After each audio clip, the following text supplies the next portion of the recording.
মসজিদেতে যায় না হিন্দু, ঈদগাহেতেও নয়। মুসলমানের সন্তান কেন ওদের পূজায় যায়? মসজিদেতে যায় না হিন্দু, ঈদগাহেতেও নয়। মুসলমানের সন্তান কেন ওদের পূজায় যায়? ঠিক কিনা বলেন?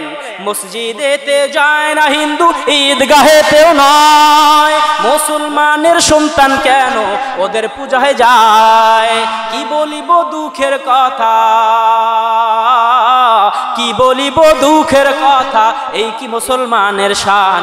মুসলমানের মুখে শুনি হরে রামের গান। ভাইরে মুসলমানের মুখে শুনি হরে রামের গান। কোথায় মোদের মুসলমানি, কোথায় যে কোরআন? কোথায় মোদের মুসলমানি, কোথায় যে কোরআন? মুসলমানের মুখে শুনি হরে রামের গান। আমি আল্লাহ রাব্বুল আলামিন নিশ্চয় কাফেরদেরকে ভালোবাসি না। ও জগৎবাসী শোনো, যারা এই দুনিয়ার ভিতরে কাফের তাদেরকে দেখলেও বোঝা যায়, যারা মুশরিক তাদেরকে দেখলেও বোঝা যায়, যারা ফাসিক তাদেরকেও দেখলে বোঝা যায়। ও বন্ধুরা আমার, ভাইয়েরা আমার, এই জন্য কাফেরদের সাথে আমাদের সম্পর্ক রাখা যাবে না। আল্লাহ রাব্বুল আলামিন বলছে, ও ঈমানদার তোমরা শোনো, আল্লাহু ওয়ালিউল্লাযীনা আমানু ইখরিজুহুম মিনাজ যুলুমাতি ইলান নূর।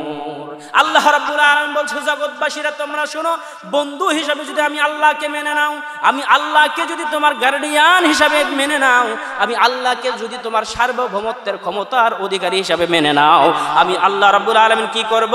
তোমার আনিত জানিত যে অপরাধগুলি ছিল, জাহেরে বাতিনে যে গুনাহগুলি ছিল, আমি আল্লাহ রাব্বুল আলামিন সেগুলি তোমার মুছে দিব।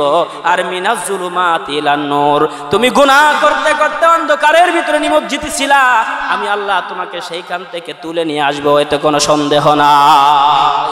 আল্লাহকে যদি একনিষ্ঠ রব হিসাবে আপনি মেনে নিতে পারেন, আল্লাহ সুবহানাহু ওয়া তাআলা আপনাকে উদ্ধার করবে, গুনাহ থেকে ফিরিয়ে আনবে, এবং আল্লাহ রাব্বুল আলামিন আপনাকে আলোর রাস্তায় পরিচালনা করবেন, যে রাস্তার নাম হচ্ছে সিরাতাল মুস্তাকিম।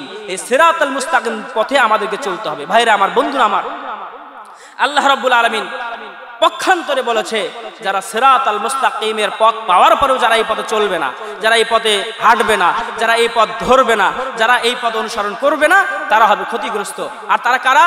ওয়াল্লাযীনা কাফারু আউলিয়াউহুমুত তাগুতু ইখরিজুনাহুম মিনান নূরি ইলাজ যুলুমাত। ভাইরা আমার, বন্ধুরা আমার, গভীর মনোযোগ দেন।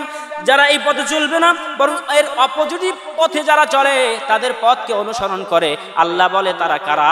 এই কোরআনের ভাষায় চিনতে পারলাম, তারা হলো তাগুত। তারা তাগুত। এই তাগুতের পথ আমাদেরকে অনুসরণ করা যাবে না। ভাইরা আমার, বন্ধুরা আমার, গভীর মনোযোগ দেন। এই তাগুত কারা?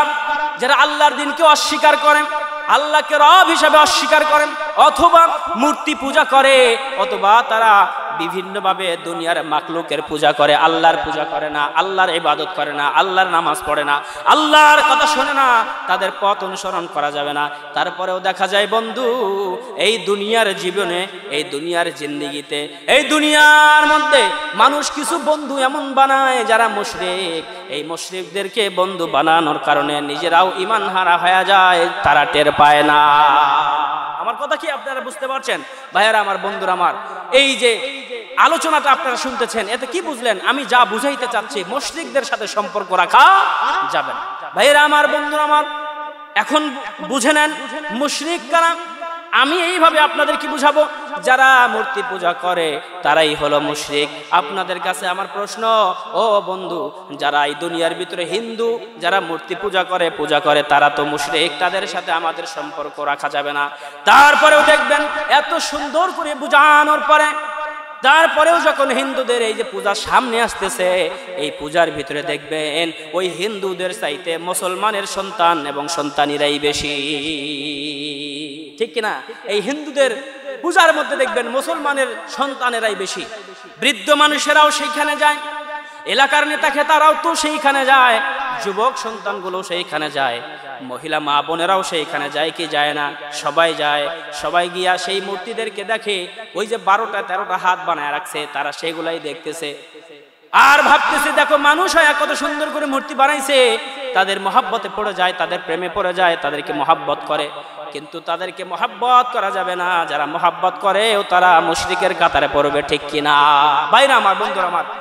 এই যে দেখেন সামনে যে পূজা আসতেছে হিন্দুদের, এই পূজায় মুসলমানের সন্তানেরা গিয়ে ওইখানে দোকান দিবে। আরে ভাই, রিজিকের মালিক কে? আল্লাহ। রিজিকের মালিক আল্লাহ, সেইখানে দোকান দিয়ে রিজিকের অন্বেষণ করা আমাদের বোধগম্য হবে না, আমাদের সেইখানে দোকান দেওয়া ঠিক হবে না, আমাদের তাদের পূজায় যাওয়া ঠিক হবে না। মুসলমানের কোনো সন্তান যদি ওই পূজার ভিতরে যায়, বুঝে নেবেন তার ইমানের ভিতরে দুর্বলতা আছে।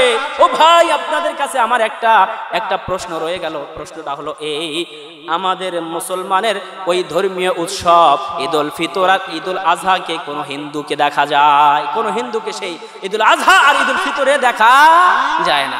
শুক্রবারে মসজিদের ভিতরে কোনো হিন্দুকে দেখা যায় না।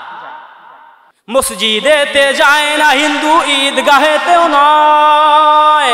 মুসলমানের সন্তান কেন ওদের পূজায় যায়? মসজিদেতে যায় না হিন্দু, ঈদগাহেতেও নয়। মুসলমানের সন্তান কেন ওদের পূজায় যায়? ঠিক কিনা বলেন? মসজিদেতে যায় না হিন্দু, ঈদগাহেতেও নয়। মুসলমানের সন্তান কেন ওদের পূজায় যায়? কি বলিব দুঃখের কথা, কি বলিব দুঃখের কথা, এই কি মুসলমানের শান? মুসলমানের মুখে শুনি হরে রামের গান। ভাইরে, মুসলমানের মুখে শুনি হরে রামের গান। কোথায় মোদের মুসলমানি, কোথায় যে কোরআন? কোথায় মোদের মুসলমানি, কোথায় যে কোরআন?